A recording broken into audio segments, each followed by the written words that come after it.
A Microsoft insider once shared with me the brutal truth about the Xbox 360 Red Ring of Death.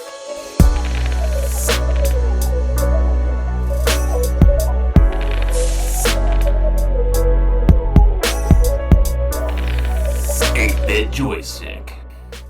The Xbox 360 was Microsoft's time to shine. It was the only console generation where Microsoft beat Sony for much of the console's life. This is made more surprising considering that the Xbox 360 had the single worst chronic hardware failure problem of any video game system ever. The Red Ring of Death nearly killed the Xbox and the entire Microsoft foray into video games. I had an interesting relationship with the Xbox 360. Almost 2 decades ago, I had a blog called 8bitjoystick, and I had a Microsoft insider share with me proprietary Microsoft documents about what was going on with the Red Ring of Death. I will share with you the truth about the Xbox 360 Red Ring of Death, and then I'm going to go over how to put together an Xbox 360 system that's going to last for years to come, even after the Xbox 360 digital store closes. The problems with the original Xbox 360 design.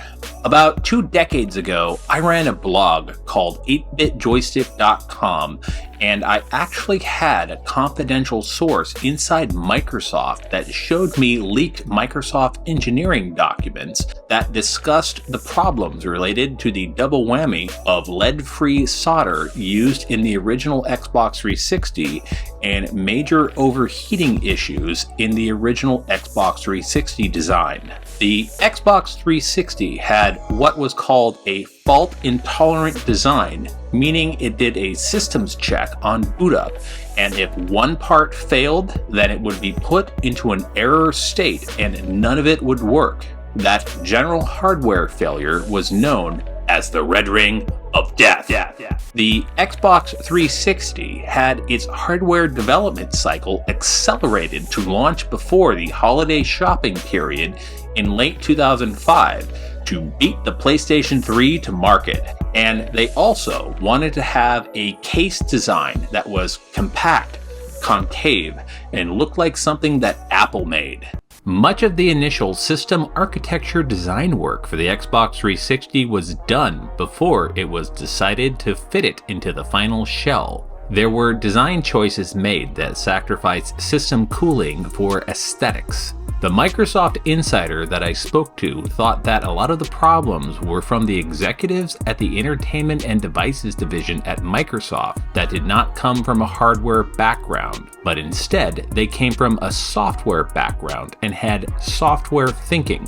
They thought that the problems that were manifesting during the development of the Xbox 360 could be fixed via updates to both hardware and software, which is a very software design approach. The problem is that once the hardware platform is made, those problems are sort of kept in stone until an advanced hardware revision could be made. The executives at Microsoft's Entertainment and Devices division knew that there were problems with the Xbox 360 before launch, but they thought that they could be managed and quickly solved, and it ended up costing the company over $1 billion, and it nearly destroyed the Xbox brand. Robbie Bach said, "We started with design at the front of the process, and we said this has to be designed with a designer's sensibility, so the enclosure work, which we had done relatively early, not locked in stone, but we have a shell under which we want to fit. So then the engineering team goes and puts things in the shell." Robbie Bach, Microsoft executive in the Entertainment and Devices division. The original Xbox 360 had poor airflow and cooling, and the internal temperatures would get heated well above a safe normal operating temperature. The DVD drive sat directly above the CPU and GPU, and that greatly impacted the cooling inside the unit, creating a hotbox effect. Initially, All the systems worked, but over time, the lead-free solder that was used to attach the chips to the motherboard would get overheated, and then they would be cooled to room temperature repeatedly, and over hundreds of play sessions they would become brittle and randomly crack and break from the stress of being overheated and cooled repeatedly. The big problem is that they didn't fail consistently in the same place. So Microsoft's engineers felt like they were playing whack-a-mole times a million.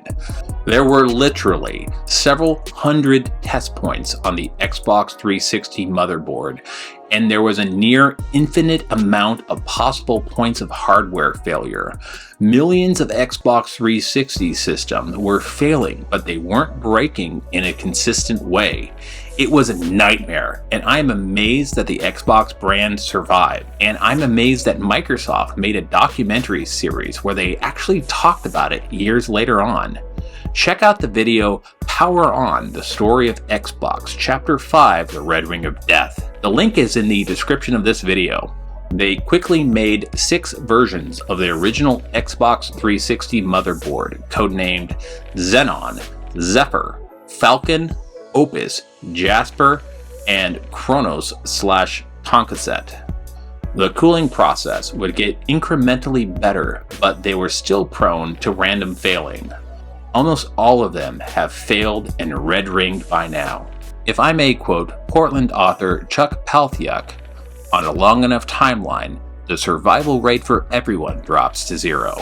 If you are nostalgic for the original Xbox 360 design, then I would suggest going to Goodwill and grabbing one of the many discount dead Xbox 360 systems to keep on your shelf as a souvenir in your collection, but I would not recommend that you actually try to use one to game on, especially not in the long run.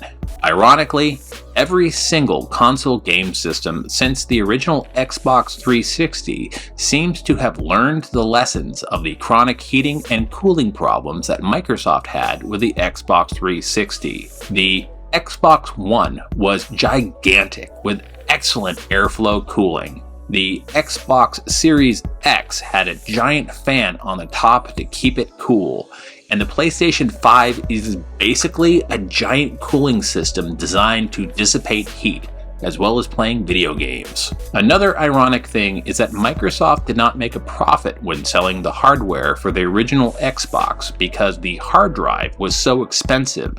That was the impetus around the Xbox 360 memory cards and having the Xbox 360 hard drive being removable, and it was supposed to be optional, even though it really isn't.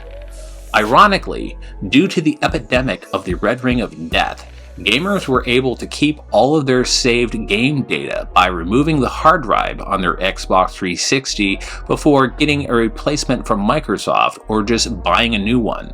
This was before cloud saves for game consoles.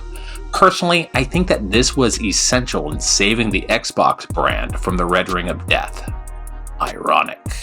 Currently, Microsoft is saying that they don't have plans to shut down the Xbox Live file servers for the Xbox 360 once the store closes, so we will be able to download updates and content already purchased, but who knows if they're going to remain doing that in the future.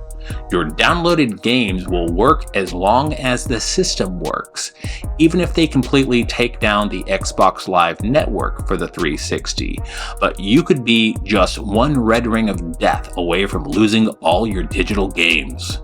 So, I wouldn't rely on an original Xbox 360 to do anything besides sit on your gamer shelf and look cool. The Xbox 360S and the Xbox 360E. Why you want one? If you're going to put together an Xbox 360 system that you want to use for years to come, then you need to be on the lookout for one of the redesigned Xbox 360S or Slim or the Xbox 360E systems. The Xbox 360S or Slim were based on the Trinity/Valhalla or Corona motherboards. It has a revised combined CPU and GPU chipset that was put together on a smaller 45 nanometer combined chip with much better cooling, and the system is whisper quiet.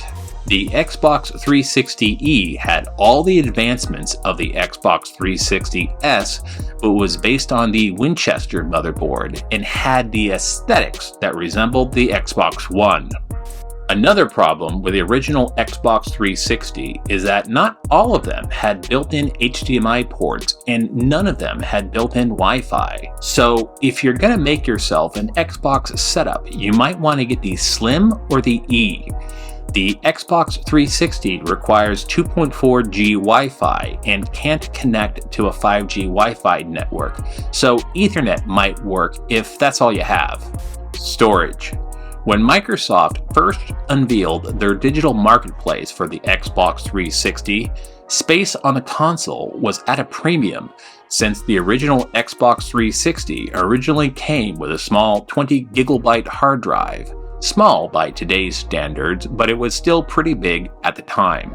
Luckily, they later enabled the ability to store and run games off USB drives. I have a 128 gigabyte USB thumb drive in the back of my Xbox 360 that I've used for years, in addition to the 250 gigabyte hard drive in my Xbox 360S. Any good thumb drive with USB 2 or USB 3.0 with a storage capacity from 1 gigabyte to 2 terabytes would work.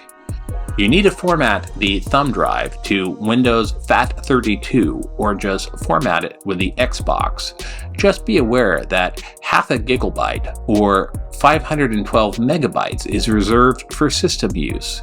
You also want a pointy one, since there's not a lot of space in the back of an Xbox 360 around the USB ports. Controllers. The Xbox 360 was one of the first systems that had built-in high-speed wireless controllers, but over the years they can get a little unreliable. I have a wireless controller that refuses to charge no matter what battery pack I get for it. Another option is to get a wired controller. I like the wired ones made by Old School Games, and if you're into fighting pads, I would recommend that you get the Xbox 360 Fight Pad by Mad Catz. They had a line of Street Fighter and wrestling themed ones. For me, the Xbox 360 and the original Xbox are the only American-made video game systems since the ColecoVision and Atari 2600 that I feel particularly nostalgic for. I think that the Xbox 360 is definitely a retro video game system, and the sun setting on the Xbox 360's online store is the next step towards moving the Xbox 360 directly into a retro designation in the great pantheon of video game systems. Believe it or not, this was my second video on the Xbox 360. Eventually, I need to make a video on why digital stores will close, Sega games on the Xbox, and backwards compatibility of the original Xbox games on the Xbox 360. Don't forget to subscribe to this channel so you don't miss out on awesome future videos that are now being released on Saturday morning at 9 a.m. This is 8-Bit Joystick. Stay awesome, play retro.